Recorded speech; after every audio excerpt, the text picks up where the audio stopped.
From multiple highly secure, top secret locations throughout South Texas, this is the Spurs Insider Podcast with staffers from the San Antonio Express-News. I am Mike Finger. I'm with Nick Talbot and Jeff McDonald. And due to technical issues, we were unable to wrangle Tom Ringo Starr Orsborn this morning, but he is with us in spirit. As we discuss one of the most jam-packed weeks in NBA history in terms of transactions, which entire teams were remade. We had just movement from team to team, from franchise to franchise, trades, free agent signings, and the San Antonio Spurs look pretty much like they did last time we had a podcast. What are your general impressions of the first week of free agency, Jeff McDonald? The Spurs did not bring back Marco Bellinelli. That's the big news from the first week of it. I mean, if they were going to do it, they would have done it.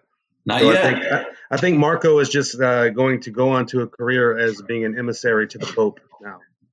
What we really needed for this podcast was some kind of inside scoop, or maybe a tape recording, or some kind of details about Marco Bellinelli meeting with Pope Francis at the Vatican. This is not a joke. People think this is a joke.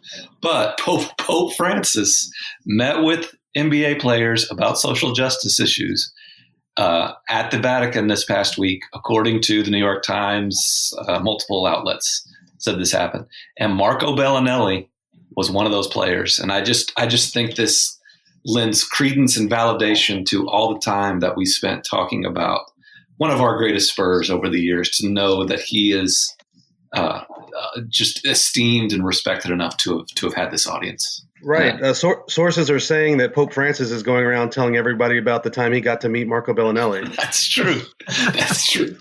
But on the free agent topic, Marco Bellinelli will not be back. Another long-time popular topic on this podcast, Bryn Forbes will not be back. Those are basically the two quote-unquote moves that the Spurs made this week, is not bringing back those two guys.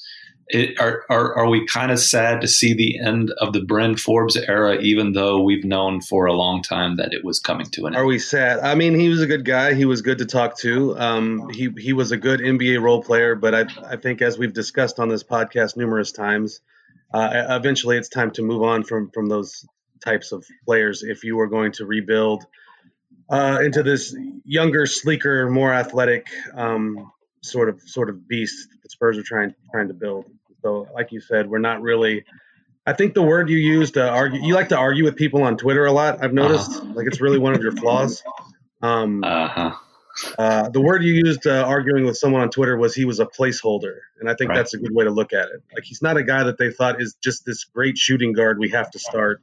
He's just the bridge from one era to the next. And I think the next era is here, and it's probably best for Bryn Forbes and best for the Spurs if he goes on to greener pastures. And those greener pastures are in Milwaukee, where he has a chance to be a part of a playoff team and a team that fancies itself a title contender. So good for him. The Spurs probably still need shooting. We can talk about that if you want. Like, he was the one guy that shot 40% last year for them. Or no, he didn't actually, but he was one of the few guys capable of it. Right. And I'm not sure how you replace that except for in-house. I mean, it's going to be guys that haven't been knocked down three-point shooters yet, morphing into that. I got a kick out of, and we might as well get this out of the way up front, because this comes up naturally on expressnews.com, where you can get all your Spurs coverage in addition to subscribing to the Spurs Nation newsletter. The headline on your end of a Bryn Forbes era story referred to him as a fan favorite, which I found highly amusing, because yes, lots of fans did enjoy Bryn Forbes, and why shouldn't they?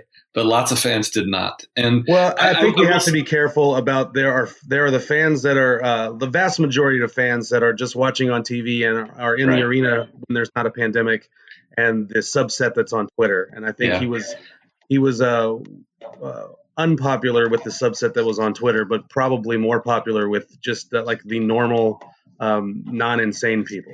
And nobody was wrong. I don't want to dismiss. Nobody was wrong. Insane is kind of inflammatory and unfair. I know, but I'm an people are passionate about person. the team, and Bryn Forbes was unproductive towards the end. But just to tie this up in a bow and never talk about Bryn Forbes again, I think it's sad. I think it's fair to say, like I've said on here before, that he was a success for the developmental team, for the personnel staff of the Spurs to have turned an undrafted guy into a guy who was productive for at least a couple of years, who offered something to the team. And it was also fair for people to wonder, why he was playing when these younger guys who have much higher ceilings, much higher upsides, weren't playing. And I think just to finish this off, everybody had a point. Everybody was. It's fair to both appreciate Bryn Forbes for what he was and to be ready to see him go. But I don't think you can look back on this past season or really any seasons and say that he robbed the Spurs, any young player of their careers or anything like that. I think if one were to say that Greg Popovich felt that he could not play Lonnie Walker or Keldon Johnson or name your young guy because he had Bryn Forbes on the team, that would have been a mistake. But I don't think that ever was the case. Bryn Forbes, like you said, like I said, was the placeholder. That a guy he was able to play. Pop was able to put him on the court while he had those younger guys either hone their craft in the G League or do what they needed to do in practice to get their playing time on down the line. I don't think that the Spurs right now, as we record this podcast during Thanksgiving week to 2020, would be in a much better position, worse position, much different position if Bryn Forbes hadn't been around the past year. Some guys there's value to be had in a placeholder in the NBA. That's not an insult. I mean, that to be a guy who's able to take minutes during the course of a season, in which a team kind of competed for a playoff spot. I mean, that's nothing to kind of shake your head at. So, yeah, the Bryn Forbes era with the Spurs is over. As of now, the era on the Spurs Insider podcast is over, and we can move on into what did you say? The Spurs need shooting. The Spurs. What else did the Spurs? What else? Well, before we get to that, they did actually they did sign some people, or re-sign some people. Re-signed. Okay. And you could talk about those people if you want. I mean, I'm not a dictator here. I mean, do you? I allow all members of this podcast to speak about what they wish. So go ahead. I think the Jakob deal was actually a pretty good deal for him too. I mean, he wasn't too expensive compared to what some other centers in the league have been getting, which is shocking because centers, probably not the most important position in the NBA anymore. But I think the Jakob signing is important for the Spurs because it keeps that core intact that played in Orlando so well, and really I think we've talked about how he really fit well with that core that that played so well in Orlando. So I think it was a good signing, and the money was good for Jakob, and obviously it was good for the Spurs too. They didn't have to go out there and give him Davis Bertans money, which is shocking in itself. Good old Davis. On the last podcast, we talked about how the Spurs might have taken a risk last year by not signing Poeltl to that extension, the same point in his career that DeJounte Murray got, because he was going to head into restricted free agency and somebody could blow him away with a huge offer. But clearly, everything worked out for not just the Spurs, but for Poeltl, who I think probably monitored those first few hours of free agency and realized what other big men were getting, and I think came to the conclusion pretty quickly that if the Spurs made him an offer like the one that they made, that he should jump on it and just forget this whole restricted free agency thing. That worked out well. Right. I think he was probably he was the in-house priority coming into free agency. And then after those opening hours of free agency, where, I think Detroit signed every available center in like the first hour of free agency.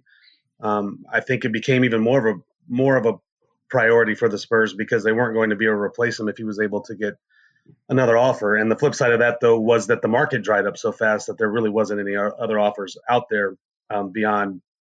Like it got to where the only thing Jakob was going to be able to get was the MLE, which that's basically the price range he fell into with the Spurs. So it worked out for both sides. They really, like, if they had somehow lost him this week, it would have been problematic trying to fill that hole. I think they're already probably one big man short if I were putting together the team. So if they were to lose him, it would be even more problematic to replace him. Yeah. It would have taken a huge offer for them to lose him because they had the option of matching basically whatever offer. Right. It would have taken somebody willing to overpay him, I think, and like Bogdanovich money. Bogdanovich money, which isn't quite Gordon Hayward money. Right. And Nick mentioned our old friend Dobbs earlier, who I think everybody here is happy for him to be a multi-millionaire as a narrow-shouldered, defensive challenged, just absolute marksman of a stretch four. Just nice guy. And I mean, for him to cash in like he did on the open market, I don't think anybody saw that coming a couple of years ago when he was with the Spurs. But, good for him. We mentioned how the Spurs need shooting in free agency. That would have been a guy that would have been nice to have on the roster and not trade for Magic Beans. Right. But I don't know if the Spurs would have been willing or able to have paid him what Washington did. Right. So you might have been losing him this summer anyway. Once again, it's a situation where maybe somebody could have done something differently at some point. Obviously, if the Spurs would have known what Marcus Morris had in mind in terms of reneging on the agreement that they had with him, they wouldn't have dealt Bertans in the first place. But let's say Bertans stays around last year, has the year that he had in Washington. What does that make the Spurs last year? Maybe a fringe playoff team. Maybe the streak continues. Maybe. But then maybe not. But even if he did, he probably still leaves via free agency because I don't think the Spurs ever were going to offer him what the Wizards did. And then you don't have Devin Vassell, maybe you don't. You still have your streak, but you're still in the same general predicament with a lower draft pick.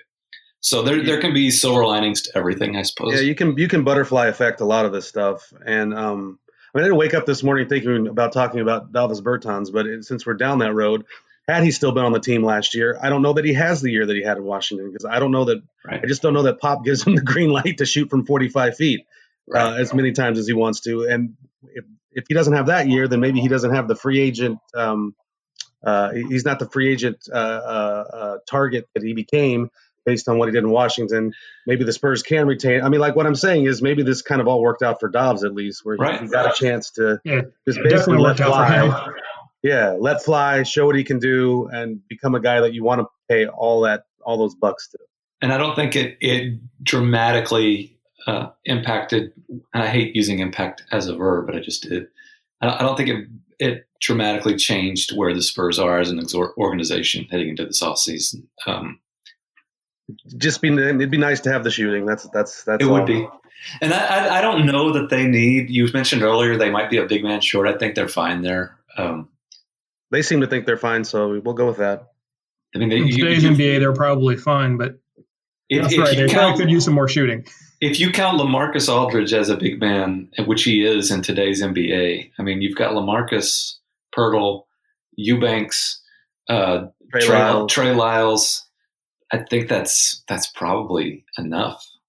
So Tyler Zeller's still on the team, although he probably will be waived at some point. He'll probably be waived at some point. Yeah, it looks like he's going to get waived because if you look at the luxury tax, it might put them close to that. So, especially if they sign another fella, the critique about needing the shooting, I think that's a much bigger desire for them right now than another big man. I think that's part of the reason you saw in the bubble Derek White just taking 6, 7, 8 3-pointers a game, because I think that's one place where you're looking that you can get it. And maybe like Lonnie Walker actually shot 40% from 3 last year. It just wasn't a lot of volume. Maybe you can make up for it there. I don't know that we're ever going to see DeJounte Murray be a knockdown 3-point shooter. The bench shooting outside of Patty Mills, I don't know what to make of that. Is Vassell, does he get on the floor just because he's a 3-point guy? Maybe so. There's who's still out there that they could sign for 3-and-D help is Damari Carroll. I would bet a large sum of magic beans that does not happen. All right. Well, Damari Carroll was not one of the more happy Spurs in recent memory. I think Damari Carroll, Kawhi Leonard running neck and neck into who wanted out of here more towards the end. But open this podcast talking about all the stuff that happened during the first week of free agency, and leading up to that, there were reports and I think legitimate ones that the Spurs were trying to make something happen. The fact that they didn't, I think, can be two things at once. It can be unsurprising because a lot of what they were trying to do is complicated, but also, I guess if you're looking at it from a fan's perspective, kind of disappointing because you don't want status quo. You feel like you don't want status quo when you're the 9th, 10th seed in the West. So I guess looking forward, I would assume that, and I've written this, that DeMar DeRozan and LaMarcus Aldridge heading into the final year of their contracts with the Spurs are going to remain available, basically, on the trade market until they're dealt or until the trade deadline comes in February. I just think that's fairly obvious, fairly matter of fact for a team that is on the outside of the playoff picture looking in. They might get in there this year, they might not. But you're dealing with two really expensive guys in the final year of their contracts. And it just seems like I said, up until one of them leaves or until that deadline passes, we're going to hear about both those guys at least being available. Yeah, it's going to be an ongoing storyline between now and I don't know if the deadline's still going to be in February or if they've set that. But yeah, it's going to be an ongoing storyline. And I don't know that there's a lot of moving parts and it's complicated. I mean, there's a lot of reasons to want to move those guys. You look at Aldridge, like we talked about earlier, Poeltl being the center of the future and playing so well with that small ball group. I don't know what you do, how you play with that small ball group as a starting group if LaMarcus Aldridge and DeMar DeRozan are still on your team. We kind of talked about this last week a little bit. So Poeltl, it looks like he's kind of the guy you want to go with, but he's not going to be your starter if LaMarcus Aldridge is here, I don't think. Right. But the flip side of that is the thing the Spurs are doing right now, need to be doing right now in general, and this is not any breaking news. I hope RC's listening to this. I hope RC and Brian Wright and Pop are all listening to this when Jeff McDonald says what the Spurs need to be doing now. The way I'm going to finish this sentence is blatantly obvious. They're building for the future. Uh-huh. They're not. So 9th, 10th, 11th, 12th, it doesn't matter. But one of the worst things you can do to screw up that building for the future is to take on bad contracts that are going to mess up your books going into next season. That's not going to happen. Next summer. Right. But I don't know how you trade LaMarcus and DeMar to people because there's nobody. One way to do it is to trade to people that has the teams that has the cap space to absorb them, except there are none of those teams anymore. There's like 3 or whatever. So if you can't trade to those teams, you have to take back contracts to make the math work. And if all those contracts are also expiring, great. But I would bet that most of the contracts teams are going to try to give you back are not going to be expiring. And you start stacking up an $8 million here and a $7 million there going into next summer, and it eats up all your space. So to me, that's one thing that's going to prevent just trade LaMarcus, just trade DeMar is you don't want to be taking on anybody else's albatross at this point. At some point, it's just better for them play out the season and go and get nothing for them, and have the space next summer. That's true. A couple of things there. It's a lot of things. You have to weigh everything. Is what the reason that some of those reports were out there that Aldridge and DeRozan might have been traded the week of free agency is because some of those teams existed at that point. Like Atlanta had all the cap space. They found other ways to use it, including our boy Bogdan Bogdanovic. The Warriors supposedly were interested in LaMarcus as a veteran big man on a team that wanted to be a title contender again.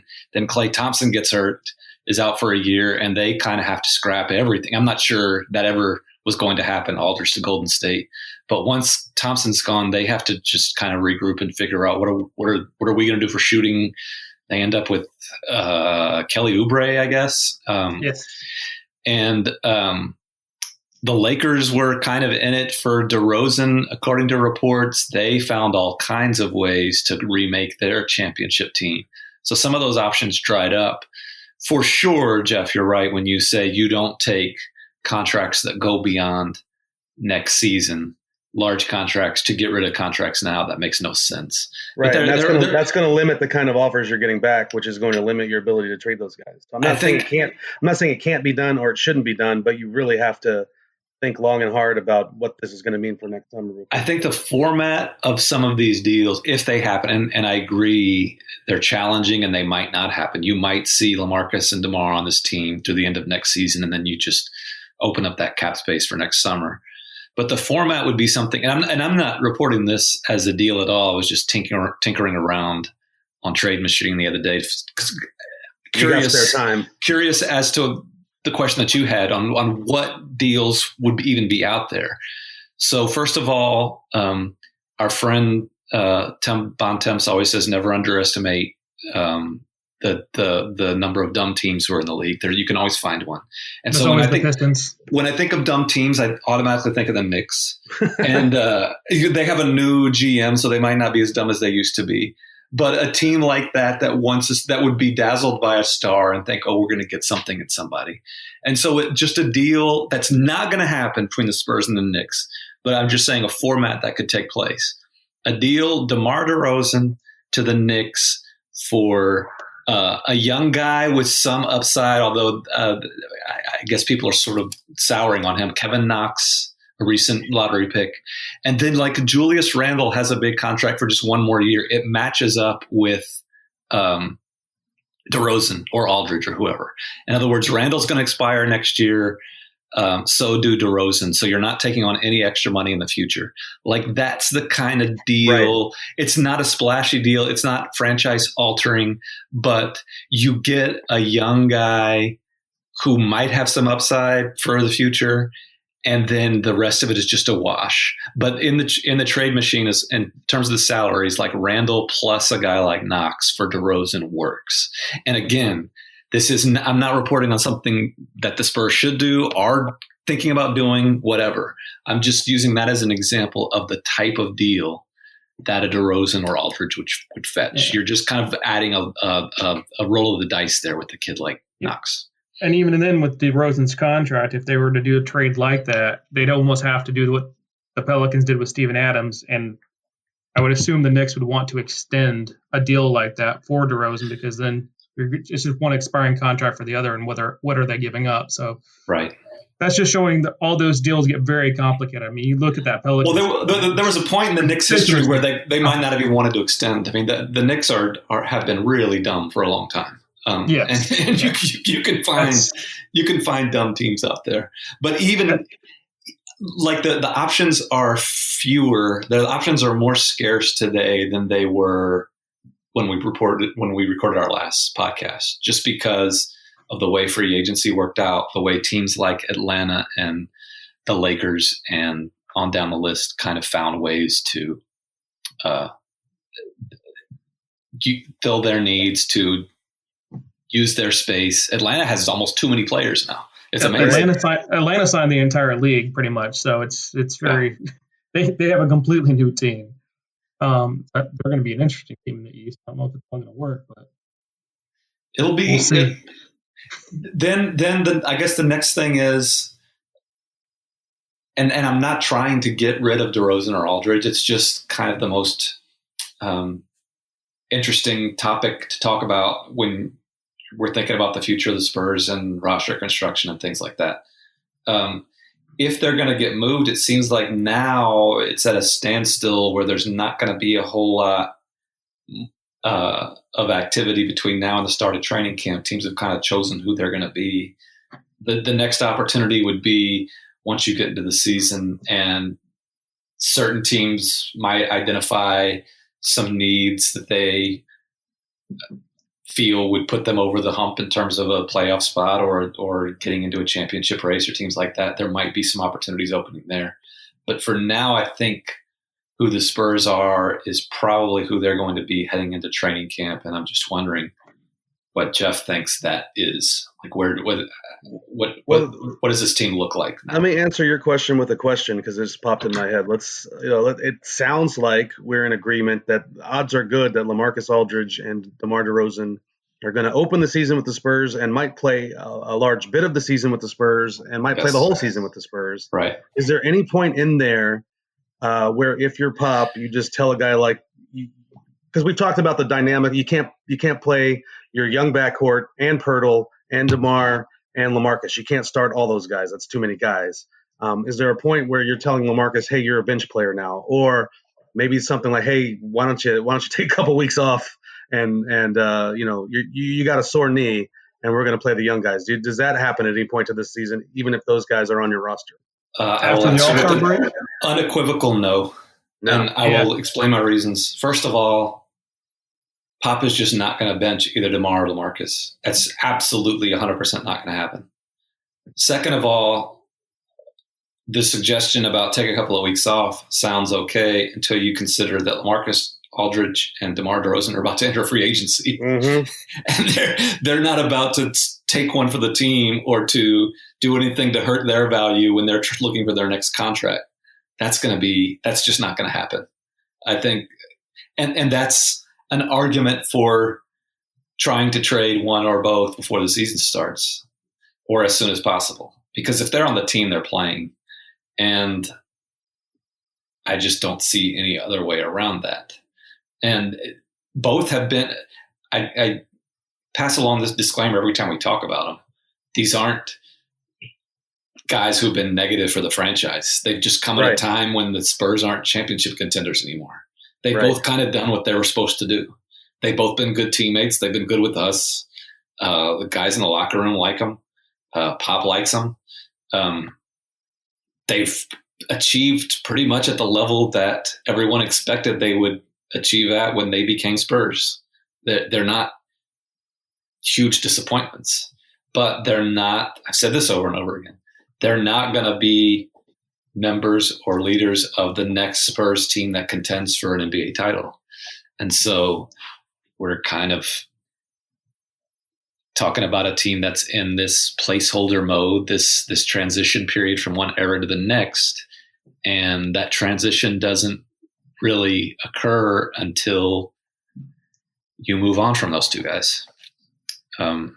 Okay. So to go back to your question, so you've got LaMarcus and DeMar on the roster for maybe the whole season. What is this team's? What can this team accomplish? I mean, are they in the mix for 10th? Yeah, I think so. Yeah, probably. I think it's fair to phrase it that way, but I wouldn't like. There's a lot of other teams I think are in the mix for 10th that I like better. Yep. Well, I don't know if I like them better. Yeah. That's still the Spurs still aren't just you look at some of the teams that have finished 13, 14, 15 in the West over the years. There have been some bad teams. The Spurs aren't a bad team. They're a team they're victims of how competitive the conference is now, for one thing.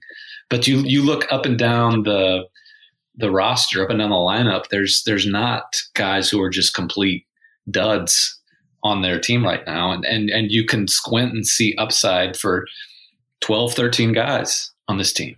It's just going to be really tough to keep their heads above a lot of other teams that are kind of in the same situation. So I think wrapping this up this week, if we're looking ahead to the start of training camp, rather than focus on can they finish 10th, can they finish 8th, can they finish 7th, what have you, I think you have to look at it kind of player by player. And going into this season, you want more from Murray, you want more from White, you want all these individual guys who might be part of the future. You want 2 or 3 of them to kind of emerge to where next year you feel comfortable saying, yes, we can build around Keldon Johnson or Lonnie Walker or Derek White or whoever. And if this season is about sorting out which of those guys you can build around, I think that's probably more important than worrying about ninth place. Drew Eubanks. He's going to be around. Another former baseball pitcher. Anything? I guess we're also in a transition period. This podcast between free agency and the season. Any final thoughts on this kind of middle period? I'm just happy Ringo got out of this somehow. That was the most elaborate ditching of a podcast that I've seen in all my decades of recording podcasts, where he comes on and just can't get the computer to work, and then we decide we're just going to do without Ringo this week, and he happily goes off on his day having coffee. What you don't know is Ringo just said, like, the hell with COVID, I'm doing a world tour. Yes, with Van Morrison. So right, that's where he is. Yep. Anyway, we miss Ringo. We miss seeing all of the podcast listeners in the arena, guessing who's actually listening to the podcast and who's not. We know it's just two of you who are listening, but we appreciate you taking the time.